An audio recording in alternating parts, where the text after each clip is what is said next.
low? Down low on Down low? LLM code analysis. Okay. All Thank you. right. So yeah, in my day job, I work for Eclipsium and do platform security, and they're also paying me to do LLM stuff, and I run my own training company on fuzzing. Also, I am the organizer of the CTF, and I want to just put a shout out to some collaborators this year, specifically SuperSat, who I've collaborated with on part of the CTF. When you get your CTF badge activated this afternoon, scan it, look at it deeply, and you will be onboarded to the CTF. Also, there is some broadcasts that we are doing that are part of the CTF called the Olmsted broadcast. I'd like to thank Jason and Bliss for contributing to that. There's multimedia experience involved there. And then there's the unpwned pwnable from 2022 that I brought to camp that has not been solved yet. So there's one reverse engineering and exploitation oriented pwnable. But so I have a bunch of slides, and I'm going to skim through some of these early ones to get to the extra meat that I've added to this talk. But today's talk is basically about how do we apply deep learning and LLMs to code analysis, and what are the risks in deploying such infrastructure. But before we get there, over the last year and a half, we've seen a huge expansion of developments in the LLM space, and this kind of breaks it down from the GitHub active repositories and the timeline of how much activity has been going on in GitHub. And these are split across four kind of strata of software. You have the end user application layer. This would be the things like ChatGPT that you might use on a website. But below that, there are things like agent systems and libraries that allow you to chain together behaviors that get LLMs to do the application layer stuff. And below that is how do we fine tune and train LLMs to do task specific goals and fine tune them beyond their base knowledge of all of the information gathered off the internet, but give it a specific set of data to focus it on to become highly performing. And then past that, there is the ultimate how do we create models from scratch in the first place. And so these are different kind of software packages and libraries and infrastructure that has been developed over the last year or so, and we can see this kind of expansive growth over time. So what are the things you need to know to get involved in going beyond using ChatGPT yourself? You want to perhaps write some applications that interact with proprietary data for your business or whatever it might be. And so we can break down LLMs or neural networks that are in use today into a few different categories. We have the vision category, which are the things that are doing the self-driving vehicles and image recognition and image generation and things like that. And these are called convolutional neural networks, CNNs. And what this really means is that it's passing a window of observation over a data set. So in the case of imagery, there's a two-dimensional array of pixels that are going to be what you see on your screen, and they have a 3x3 or 4x4 or 5x5 square that they pass through those pixels to do things like edge detection and whatnot. Now you can apply a similar approach to doing things in code like graph analysis if you convert a graph into a graph neural network, and it does a windowing approach and passes over it, and you can do detection of patterns within graphs. Okay, so that's kind of where things really started to ignite. And on the side, there was the language, natural language processing vertical, which really started off with recurrent neural networks. And the reason that RNNs are important is because they started to have a way of reading information that came from the history of what they have already emitted. So they have a forward and backwards kind of looking pattern of doing the neural network propagation. And through that, there was some improvements called LSTM, which is long short-term memory. And that was a way to improve the amount of context that it could understand and reason about. And then ultimately, we now have transformers that have added the attention mechanism. And in 2017, there was a paper called Attention is All You Need. And it's what allowed neural networks to actually have context and reasoning capabilities, because it stores an intermediate state of its processing that all the layers ultimately flow through as a filter. And so it allows it to achieve better connectivity and more relational information that you're trying to extract from what is ultimately a compression algorithm. Like, so neural networks at the end of the day compress data and use heuristics, much like a Huffman table, to determine what are the most likely symbols that are to be expanded from this kind of compression. Now, we have, in the transformer world, we have two different things. We have the BERT and the GPT line. And BERT is typically used for classification, clustering, grouping. It is more or less what the traditional machine learning models were doing, but at a higher level of capability. And then there's the generative side, which is the GPTs that are the things that you're probably more familiar with in talking in a chat model type thing, okay? So how do we get information into a model, or how do we, go from plain text into talking to a model? So first, you're going to start with, based upon the language that you're interested in, you're going to create a dictionary that are basically n-grams of that language. So what are the most common letter combinations in that language? There's going to be, consonant vowel combinations that are common. There's going to be common endings of words such as ed or ing, and so on and so forth. So these become your tokens within a plain text dictionary. And so there's a simple, integer number assigned to these character consonant combinations. And there's several different ways to do this. Byte pair encoding is one of the more common ones. But at the end of the day, you end up with a 32K or 64K or 128K long list of a dictionary that are just numbers associated with letters. Now, what you want to do is take those numbers and put them into a graph it's a multidimensional, highly dimensional matrix, essentially. So imagine a cube, but with 1,000 sides. And so what we need to do is find a path, like you're solving a Rubik's Cube by figuring out which layer and connectivity through each of those layers of this multidimensional matrix that ultimately decides what the distance is in this graph. It determines what the next token is going to output. So first you take all the language available on the internet, every plain text website out there, and they've aggregated those into multi-terabyte databases. And you convert those into those tokens, those integer numbers, and you pass them through a graph, and you know what the end state is. You say, I'm going to pass through this text, and I want you to autocomplete it, so I know what the second half of the sentence is supposed to look like.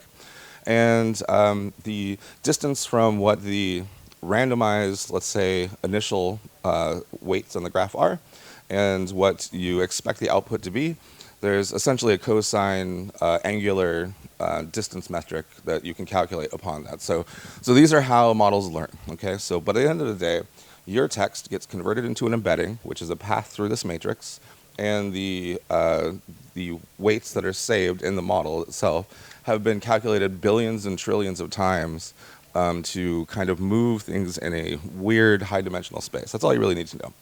Now, to apply this in the real world, you're going to, let's say you have proprietary data and you want to get Llama talking about it. Well, you're going to need to find which embedding model to use. And there are commercial ones. Well, first of all, so this is a benchmark. It's called the Massive Text Embedding Benchmark. And it determines across a series of categories of classification, clustering, and these kind of Boolean operations, whether or not in retrieval and summarization and things like that, it categorizes them on those capabilities. Now, what's important here is that you're going to see that most of these models are in the billions of weights, which means gigabytes of space. And this is video RAM that you need to occupy typically. Now, if you look at the most capable ones, they're taking 14 gigabytes or 93 gigabytes of video RAM, which is not practical for running locally. And so you really need to go down to about number 6 or 7 here, and you see there's a 700 megabyte model that you can run to do embeddings and classification. Now, when you do this, the embedding dimensions, this is how many sides of that cube there are. There's 1024 in this particular case. And it can read up to 512 tokens of text at a time. So you can at least double that, so 1,000 characters or so in your token dictionary are converted into this path through the model. And it can do things like classification and clustering and whatnot. So the point to this is, for your later reference, if you do decide to write an application using a RAG, retrieval augmented generation approach, you do need to kind of like analyze what's available. You can also pay for a service if you want the larger scale ones. Now, the real limitation here is that you can see these top 4 or 5 have 32K of text that they can classify versus the 1024, and that is a limitation. Or sorry, yeah, 32K versus 512. But those are things you have to work within if you want to run them efficiently. Now, yeah, so I just said that. So over the summer last year, I was trying to learn about all this stuff, and there's an API called Text AI, TXT AI, and they have a really nice API for developing RAG applications. So the first thing I did is I wrote a Discord bot that would essentially generate questions from GPT and the answers, and then I would look the answers up on Wikipedia and bring in context from the abstracts of Wikipedia for that topic. Now, if I did this before adding that knowledge, you can see like a 1 billion weight, a 3 billion weight, a 7 billion weights RNNs here. We're getting somewhere between 60 to 70% accuracy, and when I added, or I'm sorry, it was 20% accuracy and got up to somewhere in 90% accuracy. We got to keep moving. So then I did a one that essentially you could do semantic search of Wikipedia. So rather than have a keyword search, you could actually ask a natural language question, such as, what's the name of the first woman appointed to the U.S. Supreme Court? And it would go out and it would determine that, oh, well, that's Sandra Day O'Connor through semantic search and a custom embeddings model. And then it would go grab the full text of the wiki page, and then it would generate its own summary and compare it to the human-generated summary. And so later on, you can go look at that, and the summary is quite good compared to a human-written one. And then I made one last December, so there was the whole LK99 superconductor thing in the news, and we're all wondering, like, okay, is this the new hotness? And of course, these models were trained before any of that was in the news. So if I asked it about LK99, it says, I'd be happy to tell you about it. There's no info, blah, blah, blah. And then I turned on, how do we augment our knowledge? Well, we use a search engine, right? You don't need to make a custom database. You can just hook it up to DuckDuckGo. And so I had it go search for the top 3 results for that, and then grab the text from the web pages, summarize those web pages, and put that in the context. And then after that, it shows the summaries of all 3 of those web pages, and at the end it says LK99 appears to be a hypothetical superconductor that has been making headlines recently, yada, yada, yada. So you can do this in a weekend yourself, okay? Now, how do we apply that to security? Well, the first and most obvious thing that people started to do is apply it to decompilation and try to summarize what the behavior of a decompiled function is. And at this point, there's probably a dozen or more implementations of this. My favorite is from Tim Blazzacco, also known as Mr. Fraser on Twitter. And he's a reverse engineering and deobfuscation expert and does trainings and things like that. And he's come up with a very nice integration that will rename your functions for you based upon the actual behavior of the decompiled code. And then there was another group that actually said, well, rather than use a decompiler, why don't we try to see if the model can decompile on the fly? Now, this is like asking a human, can you read bytes out of a hex dump and convert that to opcodes in your head? Now, some people can. I can do a few. But this is not actually the direction I think that we should be going in. Like, we have concrete tools that do great decompilation, have had 20 years of investment in them, and there's the tools that we all use. So what we really want is agents that will run these things and then analyze them. But nevertheless, there is a group out there trying to figure out, can these models actually take a binary and output a decompiled code, or from disassembly to decompiled code. And, the GPT-4, if it's optimized level 0, can decompile it to a 92% distance accuracy from, I guess, what would be considered good.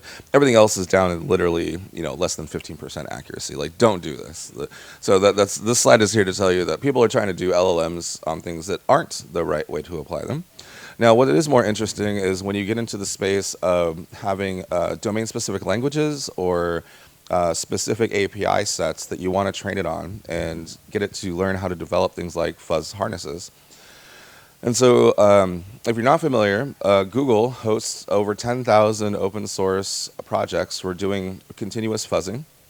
They've got some number of thousands of cores, always fuzzing these 10,000 projects. And at this point, they contributed a infrastructure to LLVM compiler, where if you just pass a couple of flags, you can supply a C file that has a callback that is defined, and it becomes a fuzzer. So you can take a normal library off the internet and write one function that calls those library APIs, add a flag to Clang when you compile it, and now that will be a self-hosted in-memory fuzzer, okay? And so they scaled this out into a project called OSS Fuzz, and you can win money by improving these fuzzers. So this is a takeaway for you all. You can make $5,000 by spending a weekend fucking around with GPT or whatever to improve the harnesses or make a new harness for a popular library that doesn't have coverage yet. And they've written now a couple of blog posts detailing how they're trying to do this internally. And so the main takeaway from this little chunk of the talk is that if you write multi-page prompts with examples of the, an example input and output that you want, these are called multi-shot prompts. And essentially, the more effort that you put into your prompting, the better results you will get out. Because essentially, you're priming a pump, right? You are getting the weights activated that are contextually relevant to your end question. So the better you can do at providing an example of what a true positive result is, the more likely you are to have your question answered with a true positive as opposed to a questionable, possibly hallucinated result. And so this is an example. You don't need to read it off the screen, but this is part of the start of the prompt is, you always give it a personality. So you're a security testing engineer who wants to write a C++ program to execute all lines in a given function by defining and initializing its parameters in a suitable way before fuzzing the function through this particular function that you export, which is LLVM fuzzer test one input. Now, this is like if you were teaching a young student how to perform the task. You really need to be pedantic and detailed. And so it goes on from there to actually give a bunch of real-world examples with code and the results, and then a set of rules around how to use this API.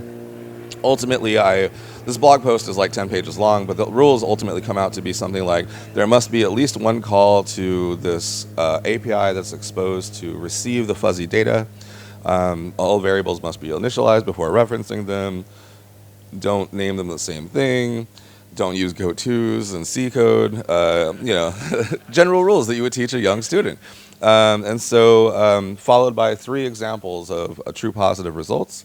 And at the end of the day, they did, 1,300 benchmarks across 297 projects, yada, yada. There's a JSON format. And then the end result is that this framework manages to improve 160 projects' code coverage for their fuzzing, and the maximal point of 30% improvement. Now, if you yourself had improved one of those fuzzing harnesses by 30%, you would be making $5,000 that weekend. So, this is casual stuff you can do while you're learning about AI, while you're learning about fuzzing and finding bugs.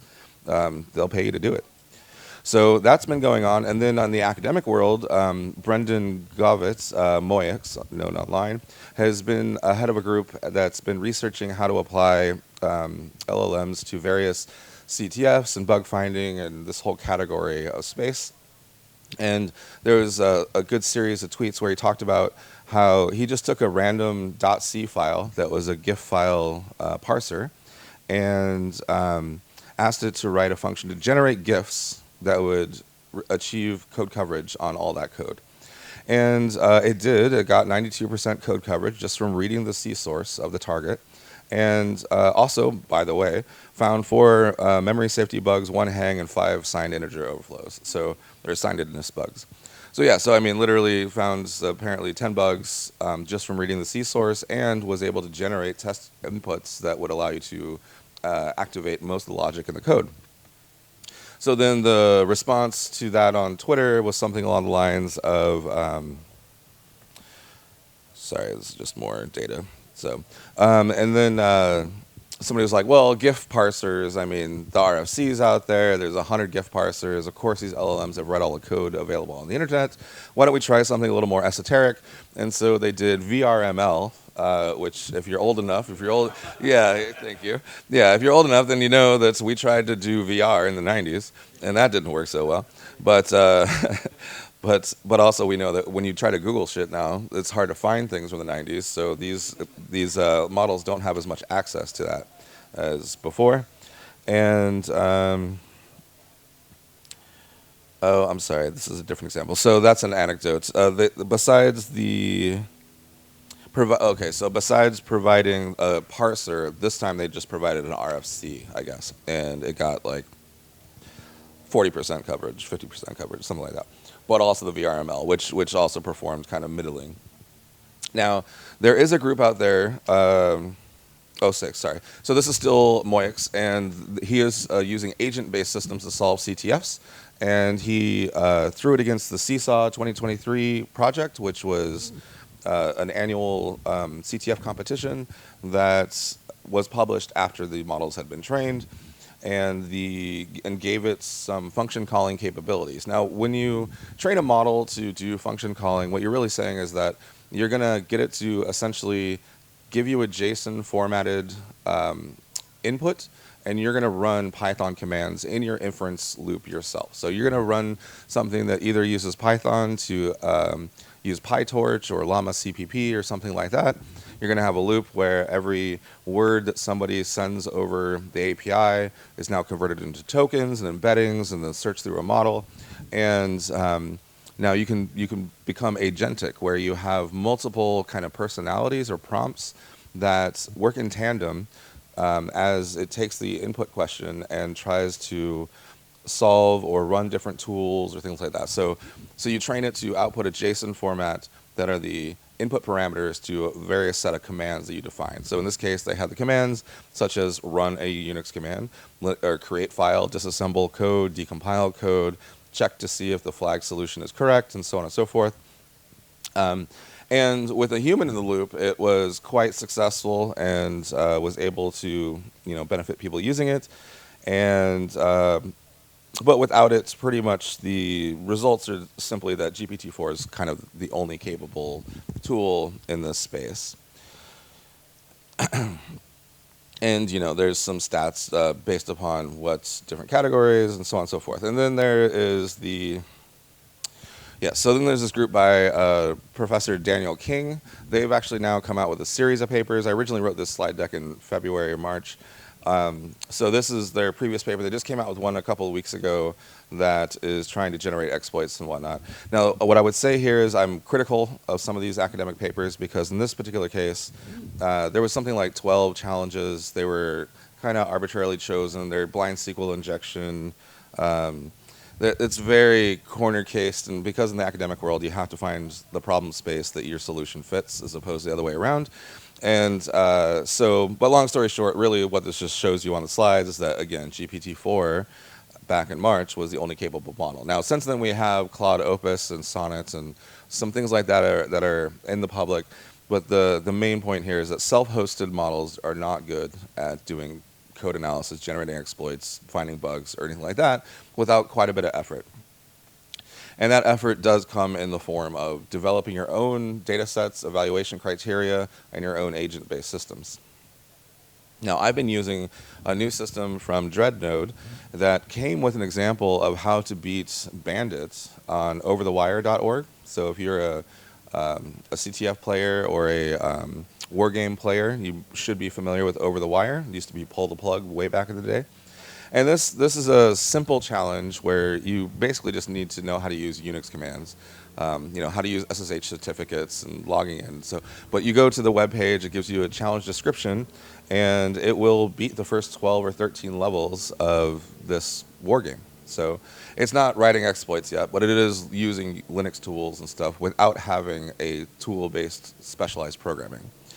And I have a live demo of that, but I don't know if I'm going to do it today, so we'll see if we have time. Now, let's say you do want to do code analysis, all right?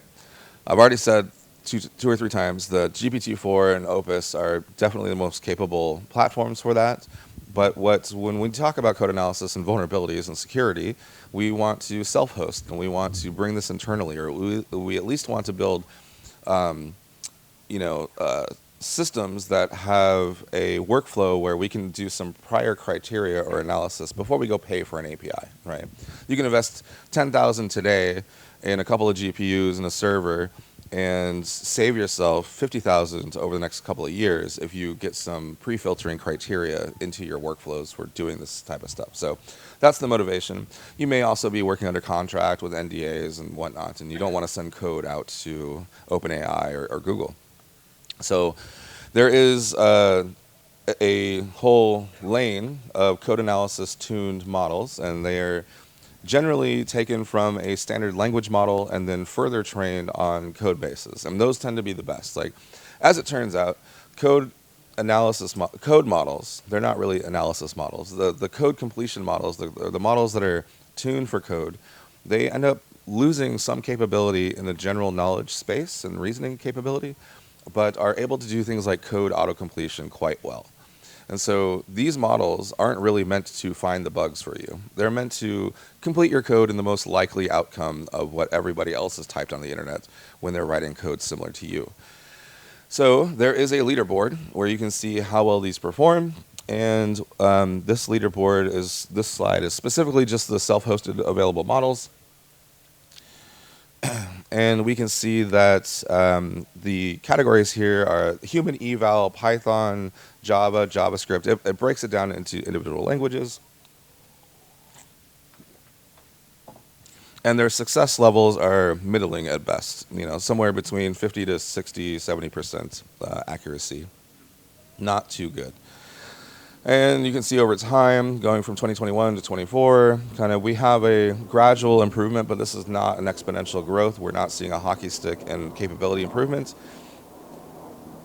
And at the end of the day, these these evaluation suites have evolved over time. There's now one that is Eval Plus, and there's another one called Mostly Basic Python Programs. But this one is showing the commercial models versus open source models. And again, GPT-4 Turbo in spring was leading the pack on both human eval suites, and DeepSeek Coder, which is a model out of China, has a 33 billion weight model, meaning that you would ideally want 48 gigs of video memory or so to run this. But if you run it at a 4-bit quantization, which is a compression, you can run it on a 24 gig kind of 4090, essentially. So again, the accuracy is still down at 75% level. You need to have, these models are best applied when you know the outcome you're looking for and you're trying to scale the processing, but that you can confirm the output is accurate, right? Because these accuracies are not where we need them to be for trust level stuff. This is the Python programming one coming up here. Kind of the same idea. There's a couple of different models that are competing for the best Python programming capabilities, but again, it's still below 70%. And so this is why you need to hook these up to RAG type systems that are using databases or other concrete information sources, and allow it to use its general knowledge of the language, the programming language, but be able to reference things like API docs and whatnot. Now, so what I've been doing with this, here's my contribution to the space currently, is we have a big problem in security where undocumented patches that are security relevant are out there in the wild at scale. We oftentimes at a patch is fixing a security vulnerability, but it wasn't documented as a CVE, right? So I want to be able to look at any diff, any code change, and determine, is this a security bug or not? So as it turns out, surprisingly enough, I came up with a unique way to do this. It's been done in academia twice or so with limited databases, but I actually went from the direction of, I know just through doing a lot of fuzzing and building tons and tons of packages from Linux distributions, I know how Linux packages their deb files. So on Debian and Ubuntu, you get the vanilla source code, and then a patch set gets applied to it, okay? And so in that patch set, if it happens to be a CVE-related patch, the file name itself will tell you the CVE that it's related to. So I developed a ground truth database of 10,000 true positive security-related diffs, okay? And so I was able to do this by essentially looking at the all CVEs that were ever associated with Ubuntu and Debian from the OSV database, and then getting the package name, and then installing all the distros and Dockers, and getting those package versions, and then extracting the patches, and so on and so forth. So I have a double the best academic database for ground truth and evaluating these data. To evaluate the models on their capability of determining, is this a true positive patch? So I show it a patch that I know is a security relevant patch, and I ask it, is this a security relevant patch? And then we expect it to say yes every single time. And so that's the evaluation criteria to get the baseline of what are these models capable of doing. And then that data set also is something that I'm going to be using for fine tuning and showing it, making models realize that, yes, this is in fact a patch, and improving the statistics. So I did that, and then I started with what most people do, simplified prompts of a sentence or two, and then grew those prompts to try to give it more information about what I'm actually looking for.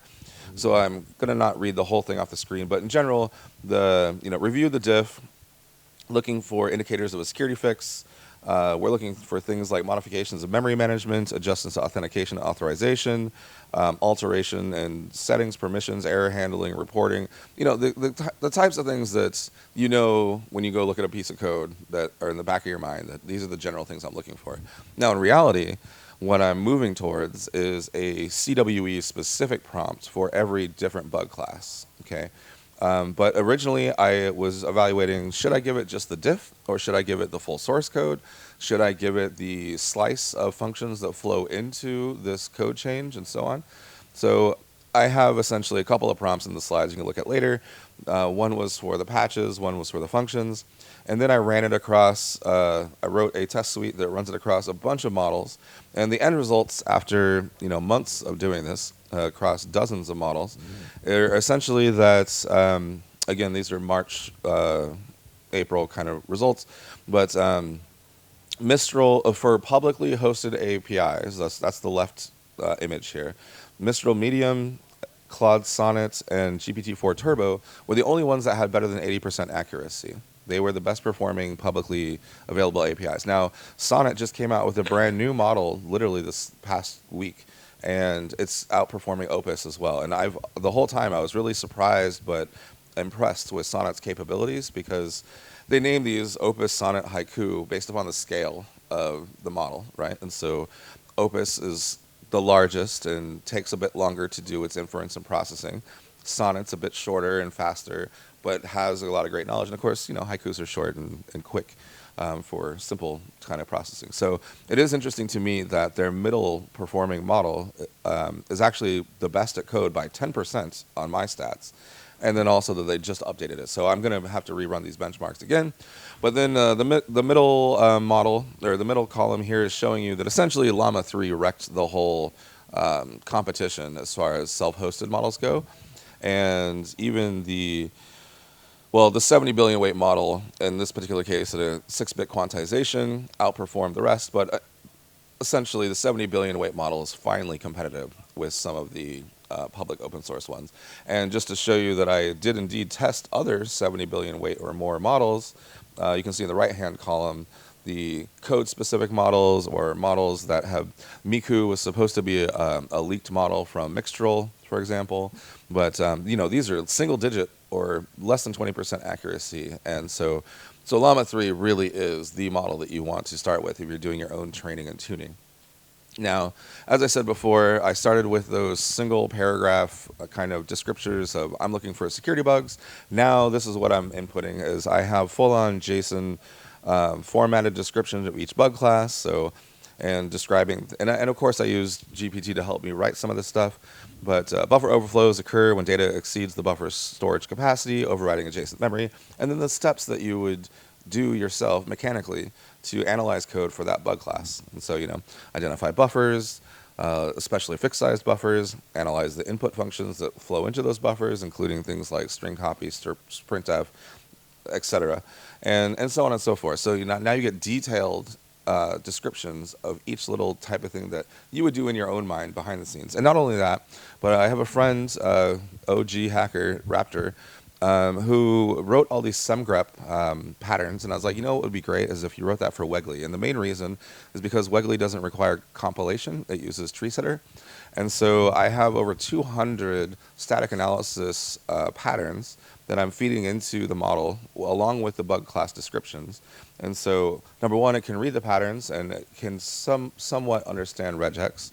And then also it can get the output from Wegley and run it directly, and then also have the description of the bug pattern. So we're refining and getting more detailed in what it is that we're giving the model, and therefore you can expect better output. Okay, so let's say you go down this path. You want to, do hacker shit with models. Well, there is a threat landscape involved here because this is a rapidly moving and very immature software space. And ultimately, if you self-host, you're either going to be writing Python, again, using PyTorch, probably. It used to be TensorFlow, but TensorFlow is really kind of out of vogue. Like, nobody's using TensorFlow anymore. You're generally going to be using PyTorch, or you'll probably use a Python wrapper for Llama CPP called Llama CPP Python, or you may write native code and Rust or something, and it'll still be Llama-based, CPP-based kind of infrastructure. So I used to work at Talos, at Cisco Talos. I created the vuln dev team there, and my colleagues that are still there actually did find one of the first format bugs in the model format that is loaded by Llama CPP. So when you download Llama 3, you can download it in a pickle format, or you can download it in a gguf format, and in that there was a file format bug, of course. Generally, the way these formats work is there is metadata at the top that describe the layout and the geometry of the graph, essentially, that's held inside of it, which is, again, this multidimensional matrix. And so at the top, though, there's something that's going to say that there's this many layers, and these are the dimensions of those layers, and maybe it'll say, we're using 32-bit float or 16-bit float or whatever type of quantization, and then the inference engine loads in those weights into video memory and knows how to parse and read through that graph. And so anyway, so that's a file format bug. This would have been something that I could go on Hugging Face, which is essentially the GitHub for doing LLM stuff. I could post a model. I could then go on Reddit and say, hey, check out my new model. You would download it and you would get owned. I mean, that's the attack scenario, right?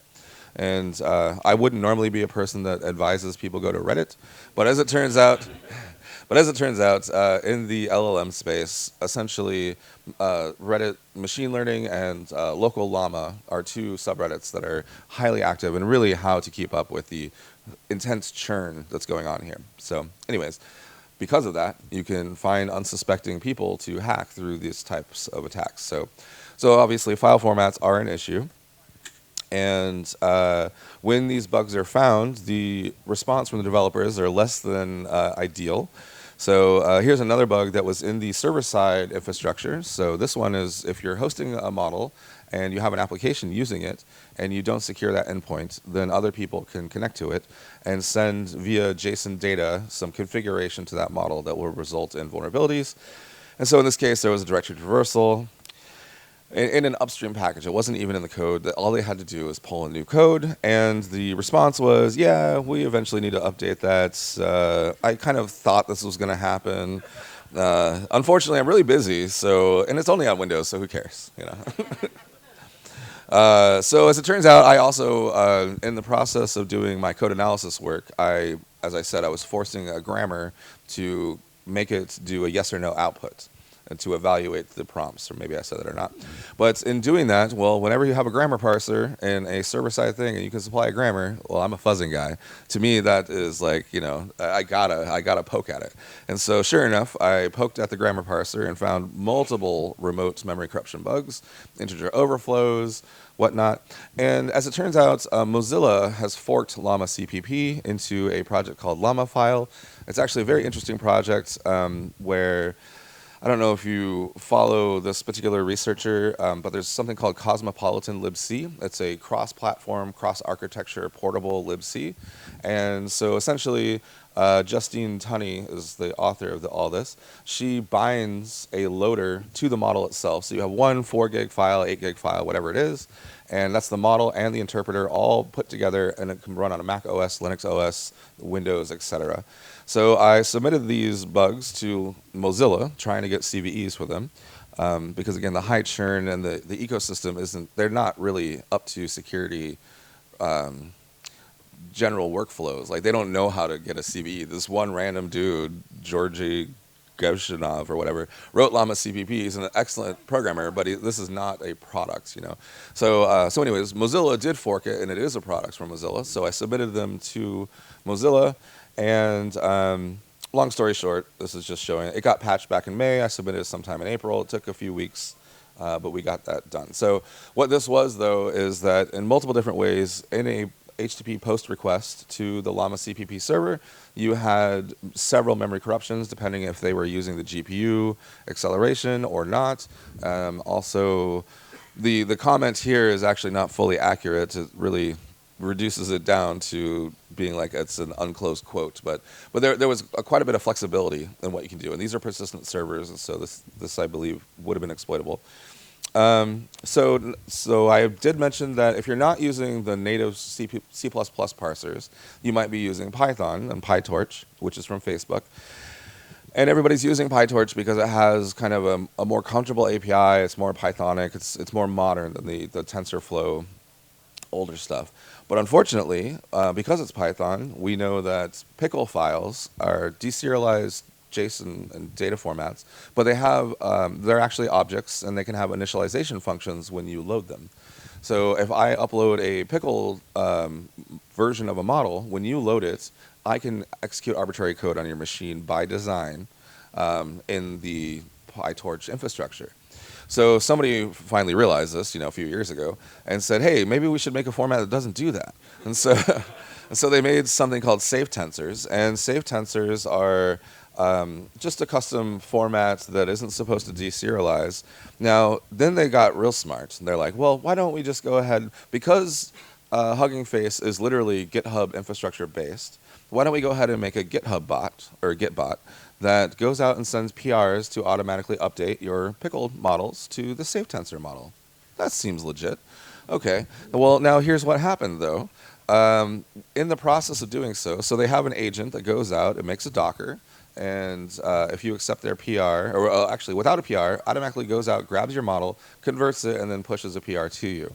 Well, in that process, of course, in that Docker, it's still vulnerable to the pickle vulnerability. So it's opening your, attack model. And of course, because this is an agent and it's built in a distributed automated system, there are environment variables holding tokens that are security tokens that are authenticating the agent. Yes, okay, some of you are following. So yes, so what ended up happening is that somebody made a model that had a pickle payload that grabbed that environment variable and became the agent. And so they could send PRs to everybody on Hugging Face and do whatever they wanted in your repos. So this did happen. It was reported before it became super malicious, but they did have something like, I believe 100,000 or so PRs actually accepted that were non-malicious, but as a proof of concept. And we're talking Google and Microsoft, and because there's millions of models out there. You only hear about a couple of dozen of them that cost $10 million a piece to even start to create for the self-hosted ones. So that's why only Meta and Microsoft and a couple of companies, Mistral, are putting those out. But there are all the academic works are all on Hugging Face as well. So there's millions and millions of models. And so if you become GitHub or Hugging Face, obviously you wreck the threat landscape. And so on. So I think I don't even know what time it is, but I think we're close to being there. And so I'm going to, in conclusion, before I get to my final slide, the CTF, I run the CTF, I'm Rich in Seattle. It is live. You should go to the wiki, check it out. Thank you. It's a very interesting CTF this year, totally unique from last year. There's one pwnable challenge. There are RF audio-visual transmissions. When you go onboard your ShadyBucks tag, take a look at that tag, so on and so forth. Bureaucracy is in full swing now as well. Please come by. I'm also part of Bureaucracy. And also, if you come by a bureaucracy, you're going to see a dope ass robot. And by tomorrow or so, I'm going to get it talking to you. So it's going to be a fully interactive, audio visual speaking robot. And the stretch goal is that there might be a CTF challenge in there as well. Um, Also, in 2018 at TourCamp, I launched Undercurrents.io, which is a full ANSI BBS that is fun to use year-round, but also maybe dropping some clues there for the CTF. And I don't think we're phones online yet, but we have a few phone numbers you can reach me at, or us at, which is 4CTF is the hotline. Please leave me a voicemail. Call for fun. I don't care. Dial beer if you want to talk to bureaucracy. And I think we'll have a fax. 4FAX is our fax line.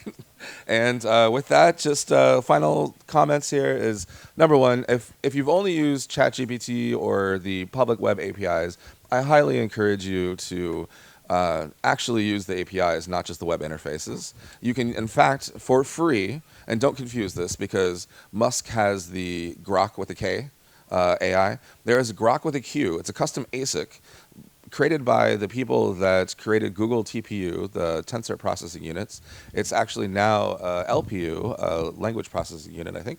But long story short, a new company is out there, and they're giving you free inference on the largest self-hosted models. So GROQ, you can get a free account right now and have unlimited like free access to 70 billion weights Llama 3, for example. And this summer, in theory, there's going to be a 300 or 400 billion weight model coming from Meta. And this will be the first time that we're going to see an open source model compete with what the commercial products are really out there. So be on the lookout for that. That is supposed to drop this summer. And I believe that will be on Grok, and it might be when they start charging. But regardless, use the APIs. They can be done for free. Google Colab also lets you write Jupyter notebooks and run them for free in 16 gigs of video RAM. So for testing out software, things like that, there's so many free resources.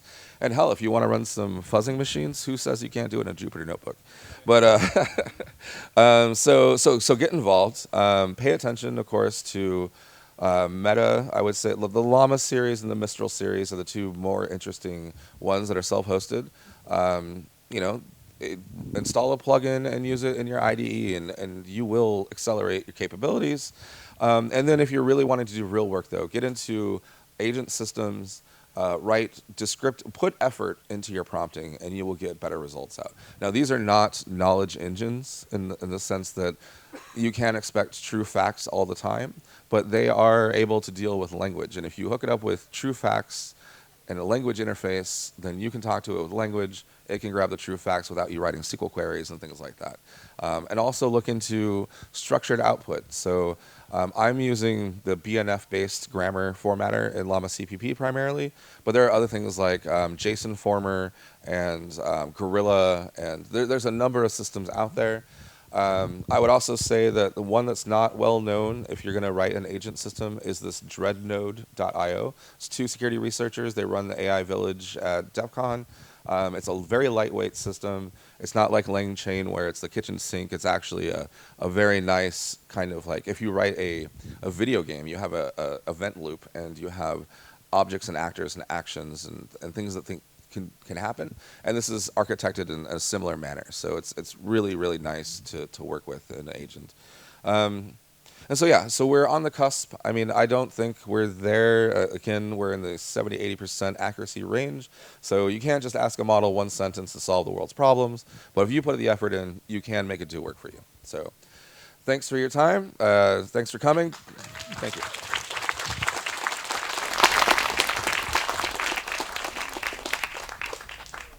And happy to answer any questions. Yep. Sorry.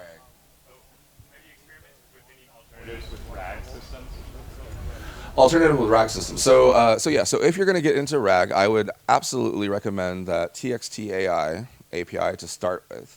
And then when you start doing this, what you're going to see is there's this whole world of vector databases, right? These databases are columnar databases that are designed to look at arrays of floating point numbers, which are what these embeddings actually are.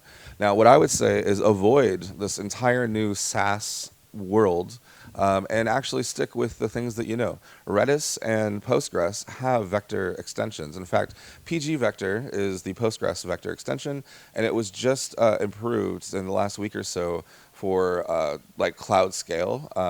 Remind me, your timescale, yes. So PG Vector timescale.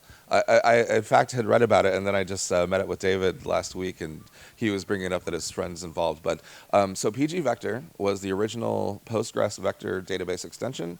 Now PG Vector timescale is actually cloud scale distributed version of that. So I highly recommend not getting distracted. And if you do use one of these SaaS, even if you can self-host it, they all have telemetry in them. Every single code base I've read in the AI space are trying to put telemetry into your code. The whole point of doing self-hosted model inference is to avoid sending data back to some mothership. So do look at the code if you're going to run it, because literally I've caught 3 different projects that I was thinking about using, and I'm not trying to be pedantic, but don't put telemetry in my code. Like, make it default off or something, or make a prompt. Like, I shouldn't have to read the code to realize they're sending data back. But yeah, so my general advice is don't worry about the alternatives. Look at PG Vector timescale and at Redis VS Store extensions. Any other questions? Yes. What's the structure of the safe tensor's file format such that it doesn't have the issues that Pickle has? Oh, that's a good question. So I'm gonna not answer that question and tell you what I was gonna do instead. So the solution to this whole problem actually is model signing, and I actually proposed this as a work project, but I don't think we're gonna to pursue this path. And Google just came out, Google or Meta, in the last 3 weeks or so, came out with kind of a large scale effort that they're gonna go across this. But the end solution, if you need to solve a supply chain issue, is to have verification involved, right? And trusted entities that are supplying that information or data. And so the real solution is to have a party that will take the Meta and Microsoft and various other models, make sure that they're up to quality, run a benchmark against them, sign them saying that here's the number one, this is trusted data. Number 2, here's the results. This is the version that did it. Build in all of this kind of like metadata around that model, and then simply fork the public infrastructure of PyTorch or Llama CPP and add the signature verification into that. So I propose that. We're not going to pursue it, so I'll just throw that out there for anybody else who wants to do it. Yeah. Any speculation or guesses as to why the medium-sized model did better than the larger ones for the code analysis challenges you were throwing Well, out? unfortunately, so you're talking about like Claude Opus and Sonnets being better at code. Generally, they don't publish the data sets that they are training on, so it's hard to infer. So in general, I mean, I don't have any confidence level of guessing. I would just be guessing. But long story short, that's another benefit of understanding how models are trained in the open source space, is that you generally are getting some understanding of what they've been trained upon, and also, a lot of the security context in model hacking right now is this prompt injection, right?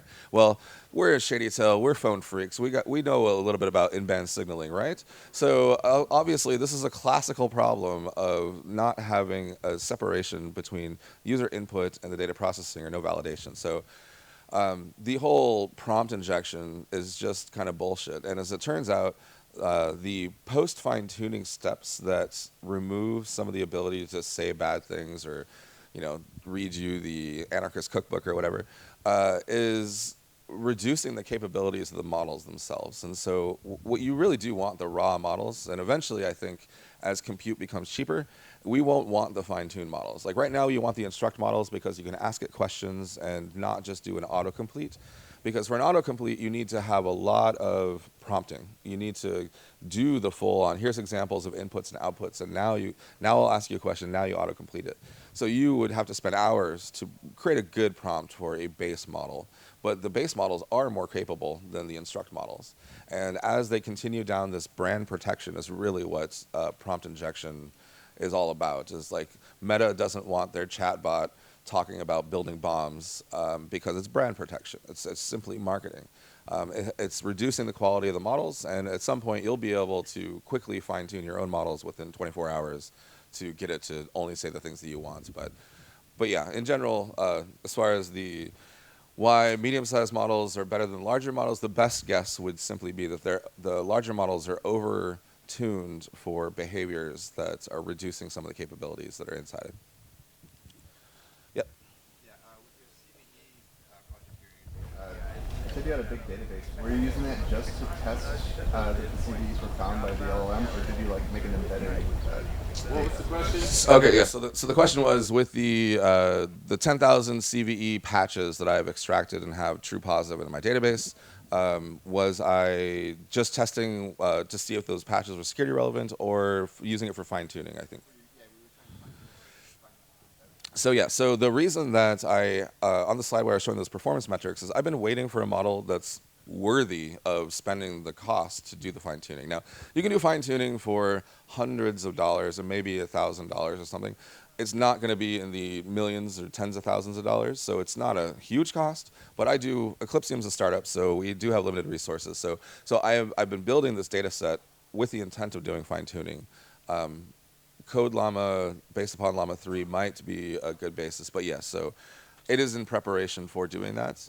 And also trying to layer classifier models, like smaller models that are very fast at, just rejecting certain things before it gets to the heavier weight processing. So it's an ongoing project. I mean, this is kind of the timeline is at the end of this year, this summer I'll be tuning models, but by the end of this year, I should have some good results, maybe a HushCon or something like that. All right, let's thank the speaker. All right, thank you, everybody.